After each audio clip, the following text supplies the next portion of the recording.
Congratulation Bangladesh, অভিনন্দন Bangladesh. Netherlands টানা 2টি ম্যাচে হেরে গেল, সিরিজ বাংলাদেশ জিতলো। এই বছর টানা 3টি সিরিজ বাংলাদেশ জিতলো এবং নেদারল্যান্ডসকে মনে হচ্ছে দুধ ভাত বাংলাদেশের কাছে।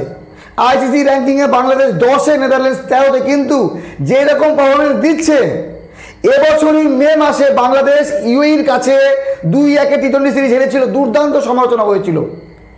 ইউএইর মতো একটা দলের কাছে বাংলাদেশ হেরে গেছে, বাংলাদেশের ক্রিকেট শেষ। কিন্তু না, বাংলাদেশ ঘুরে দাঁড়িয়েছে।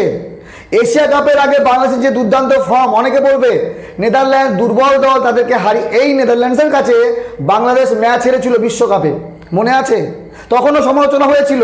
তো এবার যখন জিতছে, একতরফা জয়, না ব্যাটিং না বোলিং, কোনো জায়গায় পাত্তা পাচ্ছে না।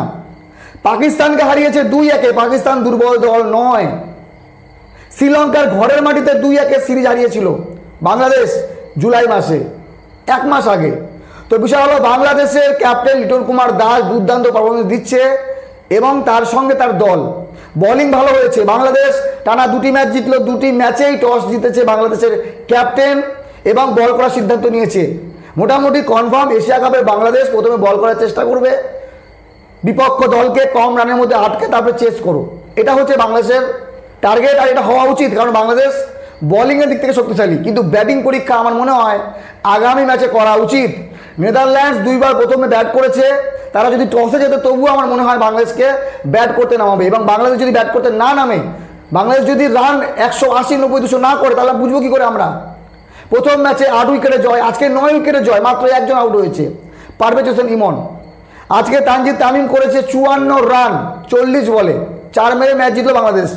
চলেন একটু বোলিং নিয়ে আলোচনা করি। তাসকিন আহমেদ গত ম্যাচে player of the match, 4 wicket নিয়েছিল। তাসকিন আহমেদ আজকে নিয়েছে 2 উইকেট। নাসুম আহমেদ 4 ওভারে 21 রান দিয়ে 3 উইকেট।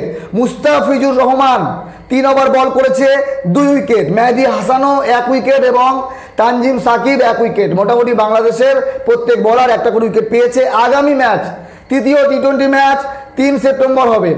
তো আশা করি বাংলাদেশ সেই দিনও ম্যাচ জিতবে এবং হোয়াইট ওয়াশ করবে নেদারল্যান্ডসকে। অবাক হওয়ার কিচ্ছু নেই। তবে হ্যাঁ, এশিয়া কাপের আগে বাংলাদেশ একটি প্র্যাকটিস সিরিজ খেললো, প্র্যাকটিস ম্যাচ না। নেদারল্যান্ডস বেস্ট টিম, হয়তো বাংলাদেশ বলতে পারে, অনেকেই বলতে পারে বাংলাদেশ নেদারল্যান্ডসের সঙ্গে খেলছে, কিন্তু প্র্যাকটিস করার জন্য এর থেকে ভালো দল কী হতে পারে? ইন্ডিয়া যায়নি, বাংলাদেশ নেদারল্যান্ডসের সঙ্গে সিরিজ খেলছে। শুভকামনা রইল।